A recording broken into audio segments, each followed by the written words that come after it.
Everybody calls me Banky. That's the name that I got from my grandmother when I was young. I'm coming out here after 30 years. Yeah, I ain't got nothing, but I'm gonna have something because I'm rich in personality, you know, and I'm rich in love. My family love me, and that's really all that counts. Yeah, man, the craziness, man, when McGinnis came in there, man, the crazy just got a little different of crazy, but it was still just craziness going on in there because you had the tug of war between Trent and McGinnis. They in power positions, both of them trying to supersede the other one. Then you had the dudes in there, they not liking how Trent coming in there because Trent coming in there invading everybody.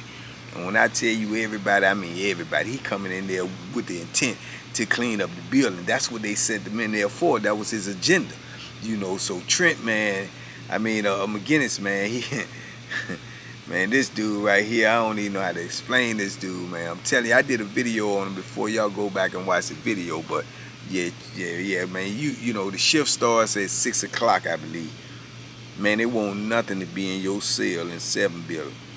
And be woke up because McGinnis is in the building, going in every block, walking through every cell house with his socks on, so you can't hear his boots walking down the tier. Just quiet, silently walking, looking in everybody's cell, sniffing in everybody's cell, see if he smell wine, seeing if he see something to look out of place, seeing if he can catch somebody doing something wrong. He did this almost every day. So now when dudes got hip to it, they up early now, you know, you had to change your whole routine, especially if you riding dirty or doing something wrong, because he may pop up at your cell at 4 or 5 in the morning, bust your door and come in there. If he catch you riding dirty, you going to jail. And you may have to rumble this big, you know, Marine, he's an ex-Marine. So you may have to rumble him. So it was just crazy, man. And he just was, they gave him like free reign to do what he want. If he catch you walking out that building, he was standing in front of that building every day. Every time they call child call, they call wreck, anything, he stand out in front of that building. You come out that building, you ain't got your shirt tucked in, you ain't got no pads with you to be going where you supposed to be going. Boom, lock him up.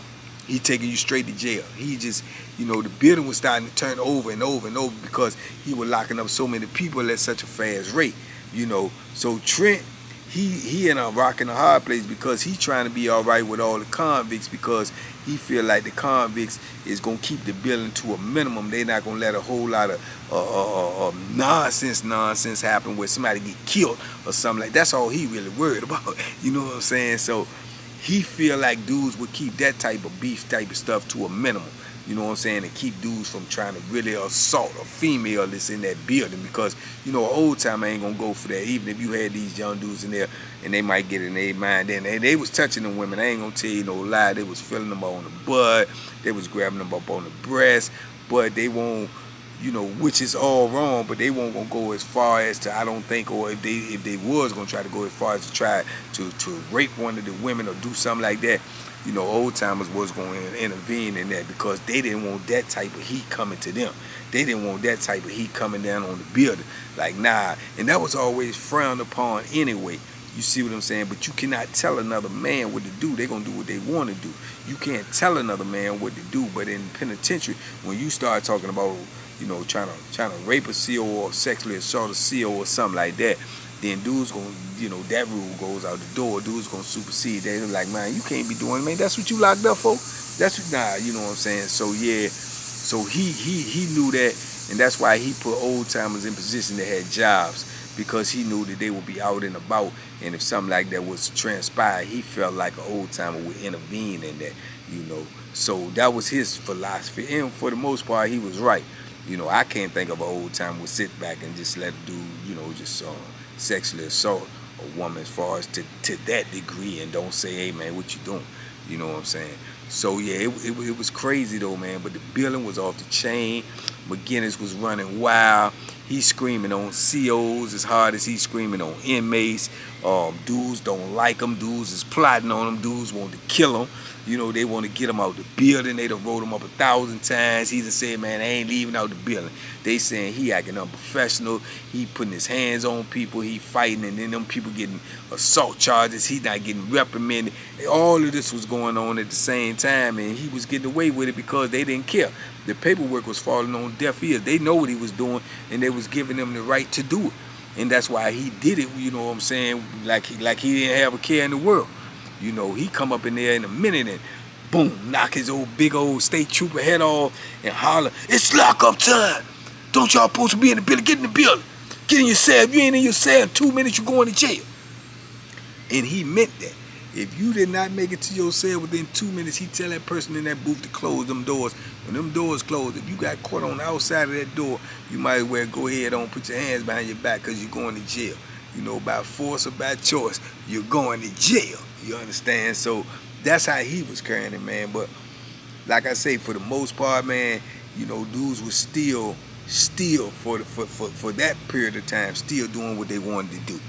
They were still doing what they wanted to do, and he couldn't work 24 hours a day. He might be on the morning shift because he's a lieutenant. He on the morning. At nighttime, the freaks come out at nighttime. Man, dudes is bucking on lockup.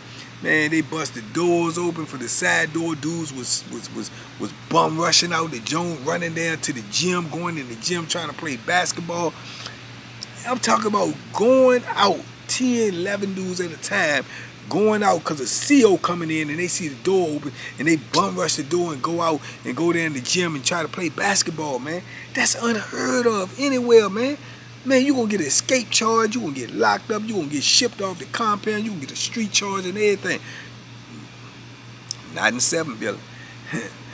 Not in 7 Billy, man, because it was like they were scared of the building, man. And I think it, you know, looking back on it there in retrospect, they were scared because they was letting a lot of unethical things go on in the building with the officers.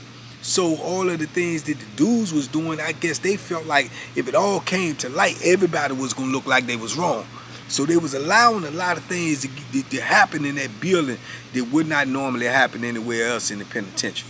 You know what I'm saying? You know, all of these things that I'm mentioning to you, man, come with great penalties. You know what I'm saying? You know, possibly years in segregation or, you know, or beat down by the police when you get your handcuffs on. I mean, all types of stuff, fabricated charges on you. You know, all of that happens in the penitentiary. You know what I'm saying? All of that, man. They allow you just as quick as what you call it, MLB pitcher can throw a strike and do it with a straight face. You know, so it was wild times for me, man.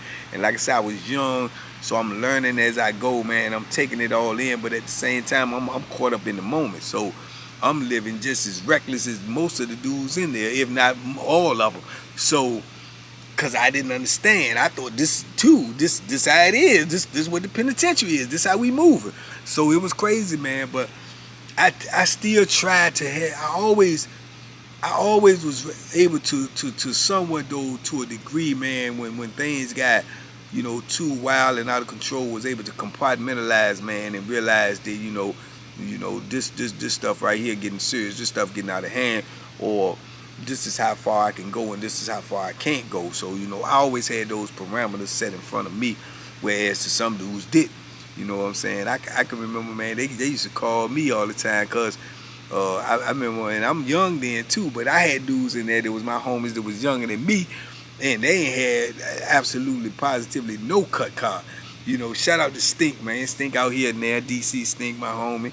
You know, but Stink was a little thing, man. Stink was small, slim, man. I'm talking about paper thin, man, but had a heart big as Texas. You know what I'm saying? Stink ain't play no games. And Stink get mad, man, somebody gonna get hurt. You know what I'm saying? So I can remember, man, one day up in there, the best basketball player in the block, man, big old tall dude, about 6'4", 6'5", old muscular dude, man. He used to get everybody the business on that court. I'm talking about he dunking on dudes left and right. I mean, he just crushing them. And somehow, man, him and Stink got in some type of war of words out there on the basketball court. So when we came back in the building, obviously somebody did not warn him or tell him who he was dealing with Stink.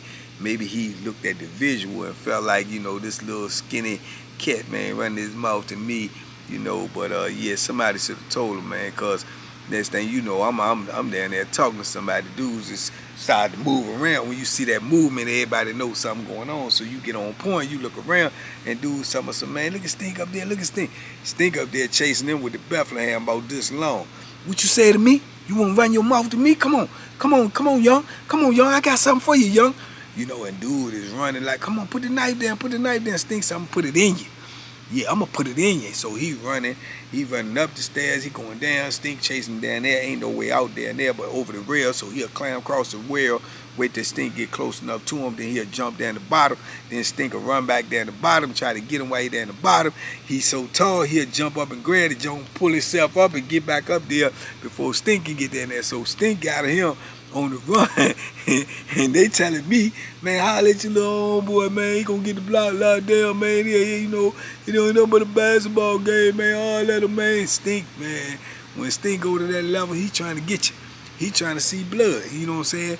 And dude ain't know that, but somebody should have told him. But like I told you, in prison, dudes want to see drama. They just don't want to be in it.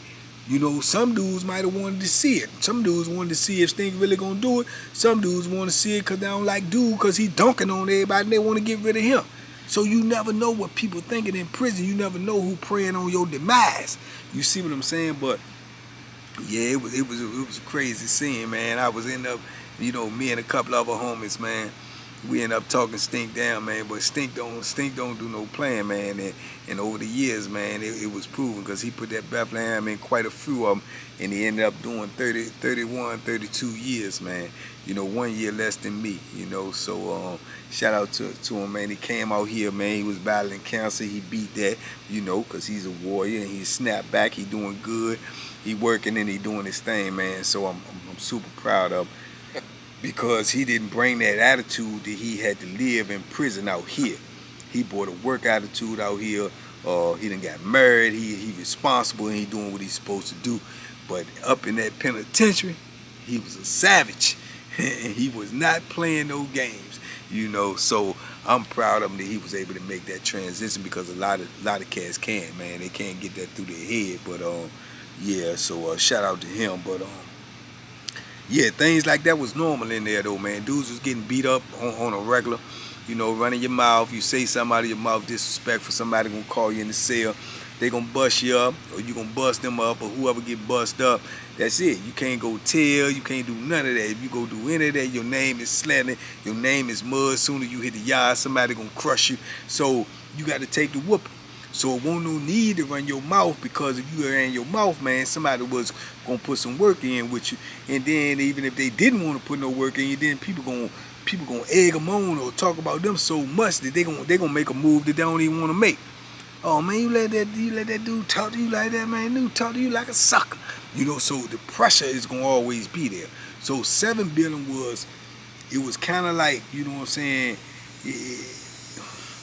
it was needed in a way, because it cut down on a whole lot of the BS.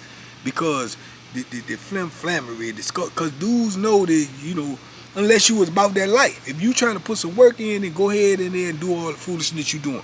But all the weak dudes, or that was considered weak, they just got caught up in the building and they ain't had no choice because they filling up beds and they got requests to get moved out of there ASAP.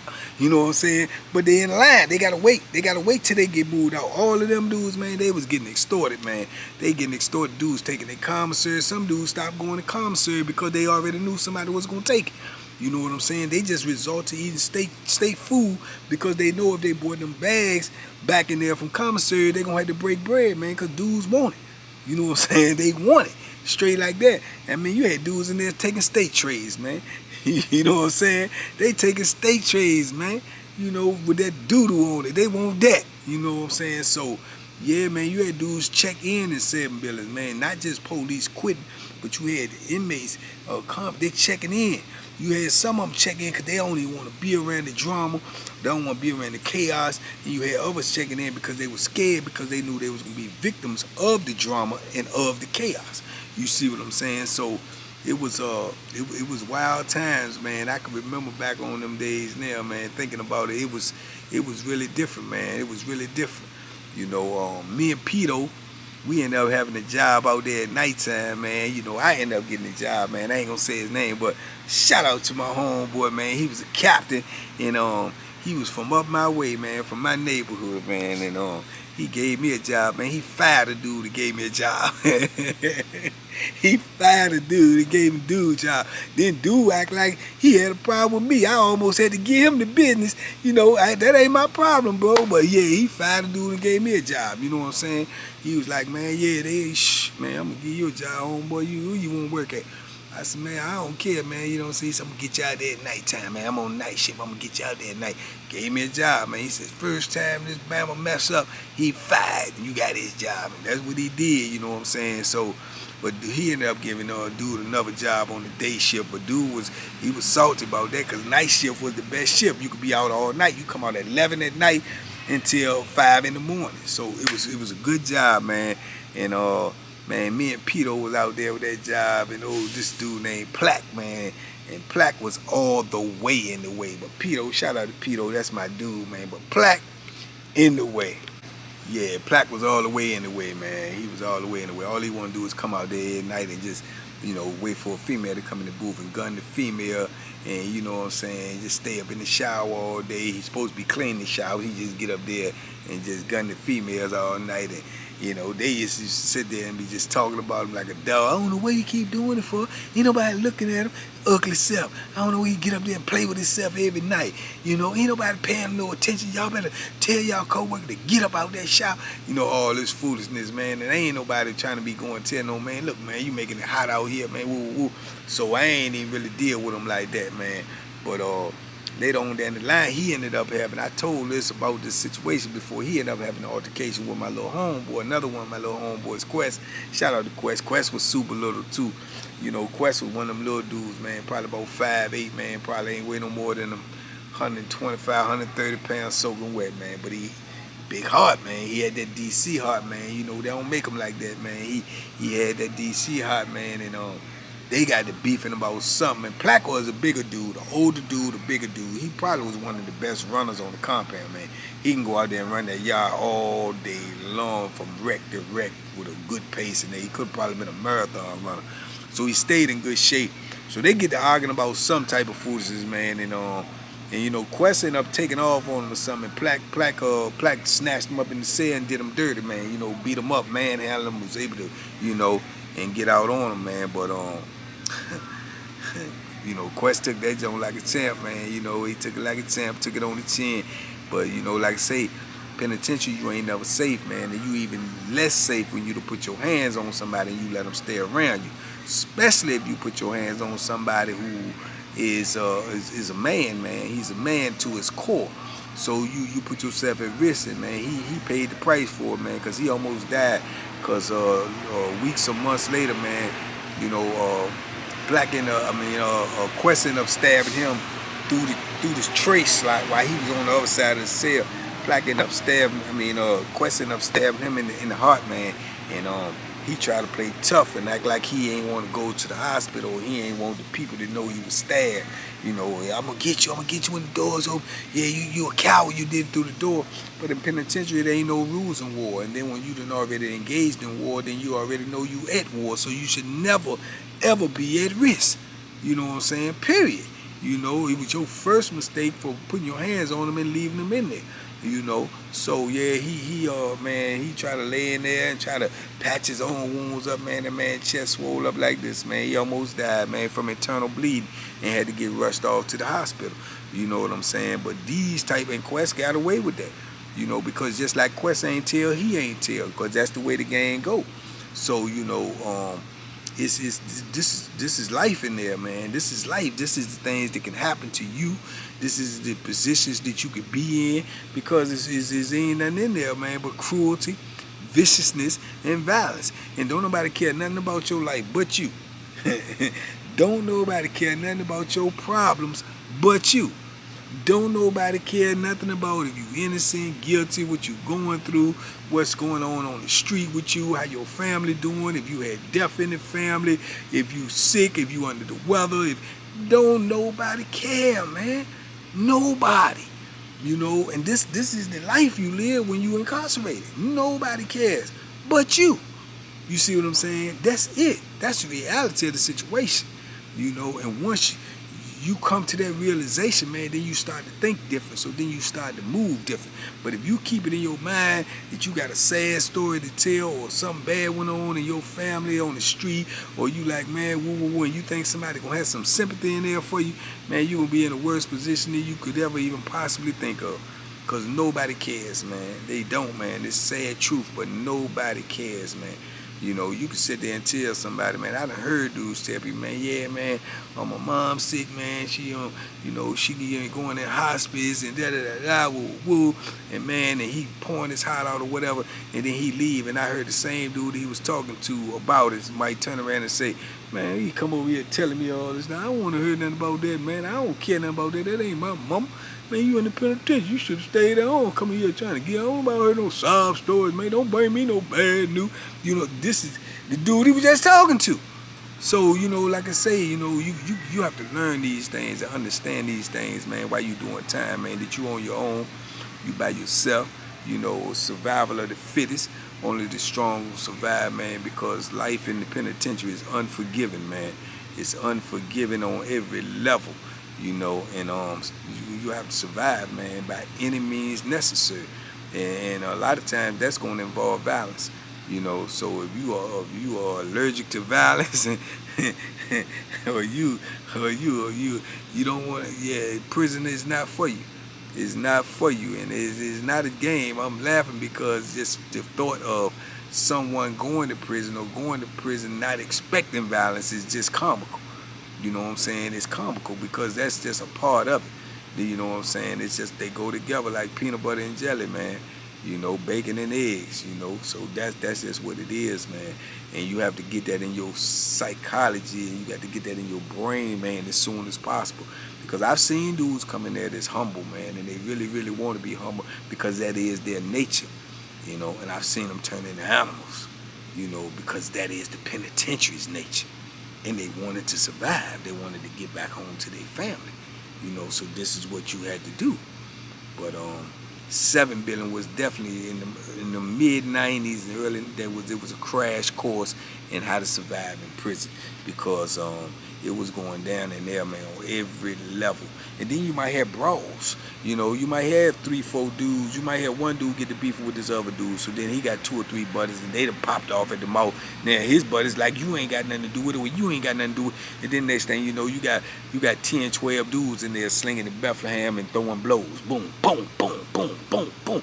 Everybody fighting. You know what I'm saying? And then when something like that break off, then the only thing you supposed to do is put your back up against the wall, keep your Bethlehem on the ready, and make sure ain't nobody got no beef with you. You see what I'm saying? Because if you get caught up watching that, something could be coming at you and you don't even see it. Because if you looking over here, you don't know what's coming over here. You see what I'm saying? People want to look at drama, and drama could be on the way to you because people take those opportunities to get things off of their chest because they think so much going on over here. This is my chance to get him, you know, and they might come at you. So, you know, these things you got to learn too, man. Don't get caught up on being a watcher. Watching, you know, people when they jumping off, because if it's a big and if it's more than one, and people gonna use them opportunities to get at you as well, especially in a riot. Man, in a riot, man, you better have a head like that girl in The Exorcist.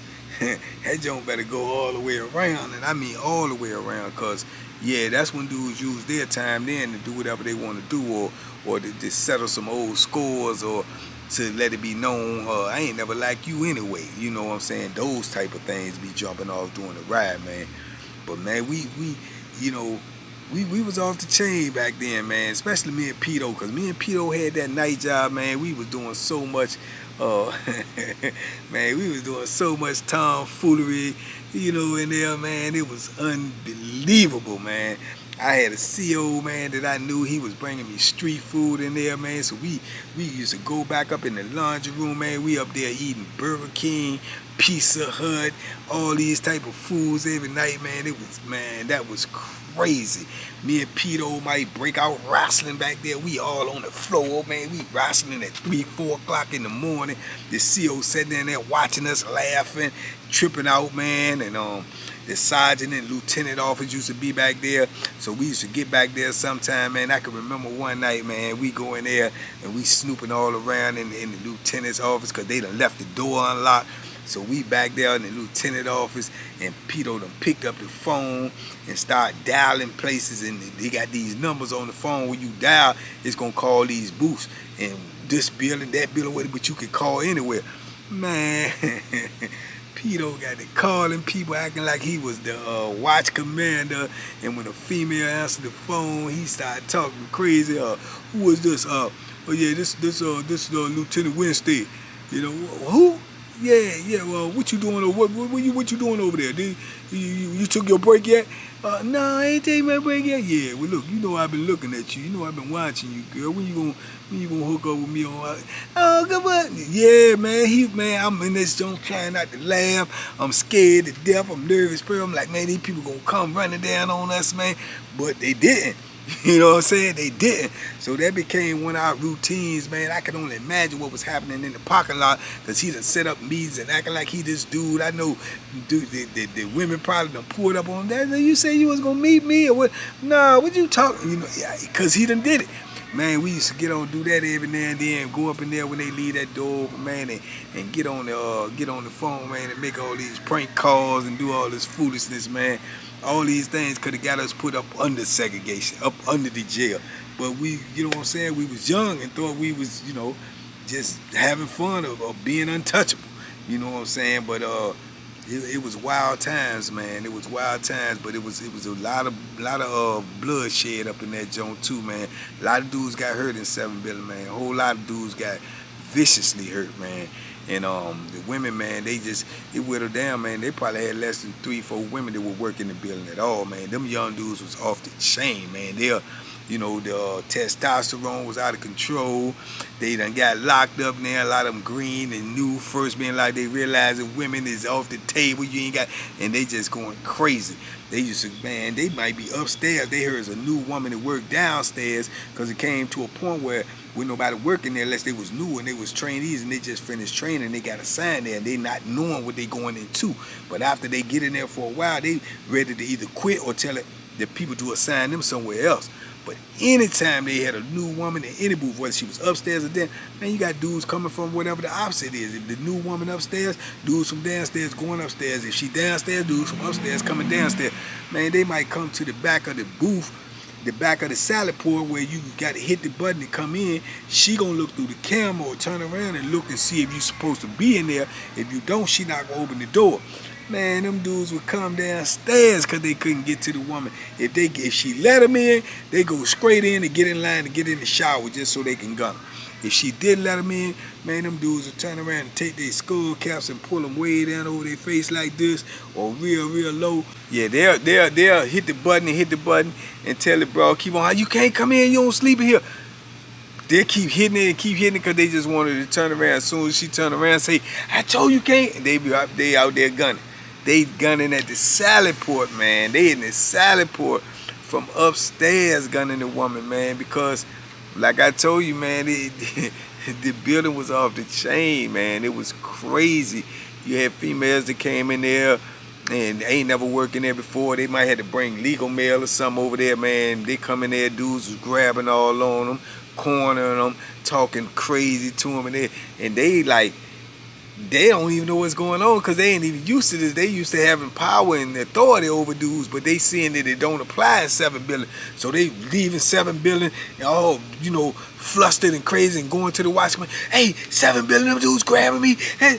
And you know, she hysterical and acting crazy, and they realizing that that's what they do over there. I mean, you know, who was it? Can you play? Yeah, no, you can't point them out. You don't know who it is. It's crazy. I'm saying this is just what was going on there, man. And then, like I say, McGinnis, man, he ended up changing the whole culture in there, man. But they tried to kill him too. They tried to kill him too. They caught him on the stairway one morning. Dudes and plotted on him, caught him on the stairway, creeping in there early in the morning. They done threw the pillowcase over his head and stabbed him up a couple of times and hit him with some locks and socks and ran and tried to get away because they got face masks on and stuff. And McGinnis scrambled his way up out there, get about the building and everything, man. Go get stitched up and heal up. Everybody think he'll be out for work. He might quit it. And that man came to work the next day. The next day and made it his business to go to every block and say, if y'all think that's going to get rid of me, it's going to take more than that. You ain't never going to be here all the time. You know what I'm saying? So that was crazy. That's actually literally an attempt on a lieutenant's life. This is what was going on and said, man, this is an attempt on a lieutenant's life. Now, normally anywhere else, that would have made major news and everything, all in the local newspaper, but they was keeping all that stuff under wraps because they was doing so much illegal stuff themselves to people. Man, I done seen McGinnis, you know, I done told y'all some of this stuff enough. I think it's in the McGinnis story. I done seen McGinnis, you know, drop McGinnis. Bomb! You know, and McGinnis, people get in there, the COs and all, they get the dude, you know, cuffed up and everything. McGinnis take handcuffs and put him right on his hand and split the dude's whole face open right in front of the whole block. Right in front of the whole block, and told the whole block, if you think you gonna put your hands on me and get away with it, this what's gonna happen to you. You know, I give it to him, man, for the head of that uniform on. He was built war ready, man. He was built war ready. He one of them, you got to show him. You know, you got to show him, you got to hurt him, you got to put that Bethlehem in him all the way down to the handle and twist it, because he ain't going for it. You know what I'm saying? He ain't going for it, but he was one of them dudes. And that's why I say, man, me and him had little confrontations, words, and I'm glad it never got to that point, because, like I say, I look at him no different than I look at a convict or inmate. If you got danger attached to you, man, I'm gonna be more dangerous. So I don't want you to fool me, because I already know how I'm come, and I ain't trying to go to that level, because I know it's consequences behind that. You know, but that's where I'm going. If the alternative is me getting hurt, that's where I'm going, without question. You know, so you know, yeah, man. When I look back on these 7 billion, man, I know it's a whole lot of other stuff that probably come to my mind that I ain't thought of yet, because I'm saying this off the spur of the moment, and y'all see I'm rumbling with this voice, you know, but it's some more, man. It's some more 7 billion, man. 7 billion was crazy, man. It was just one of those times in time that you can't get back.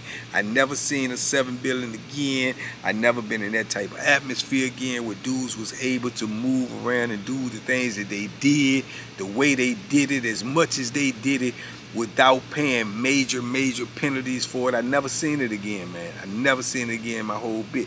You know, cause so like I say, it was a frozen moment in time, because everybody, it was a trial and error time. And to be honest, looking back on it now, man, they was just using us, man. They was using us as guinea pigs, man. They was using us as guinea pigs to see what they can get away with, to see how far they can go, or what it takes to try to, you know, get a building in order. You know, what it would be like to put all of these dudes in there that's known for violence and fighting and breaking the law and bucking the system, put them all in one building. And see, why I think they was using us for guinea pigs, man. We just not knowing at the time. We feeling like we got, oh man, we said building, man. If you weren't scared, that's where you wanted to be. If you want a scared dude, that's where you wanted to be in 7 billion, because you had more freedom.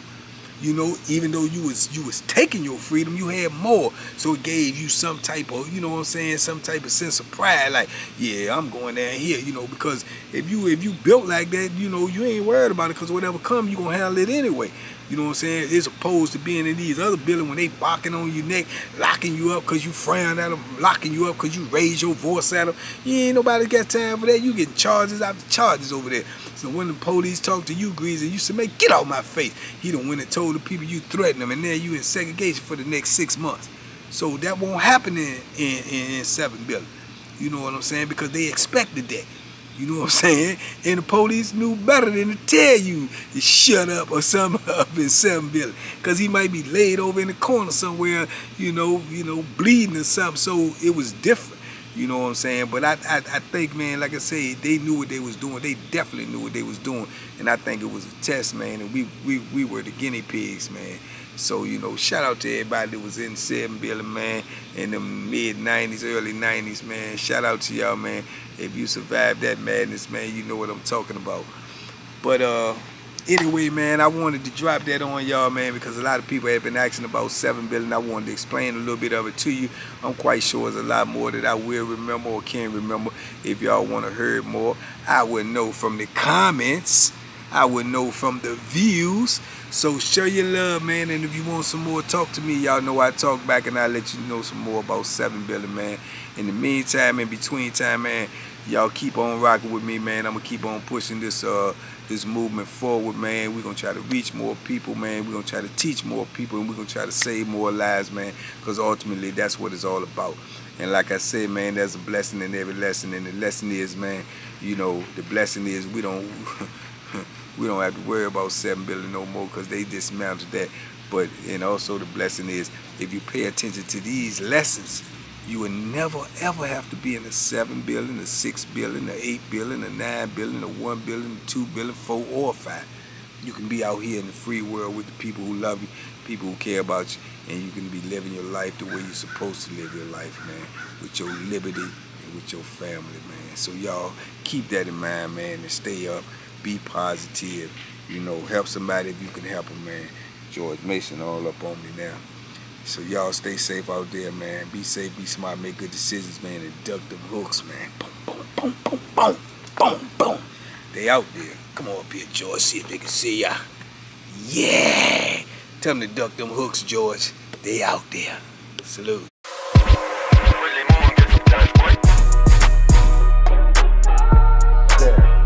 The Banky special. Yeah. Pure deliciousness. Pure deliciousness, man. My name is Banky, man. Everybody calls me Banky. That's the name that I got from my grandmother when I was young. I'm coming out here after 30 years. Yeah, I ain't got nothing, but I'm gonna have something because I'm rich in personality, you know. And I'm rich in love. My family love me, and that's really all that counts.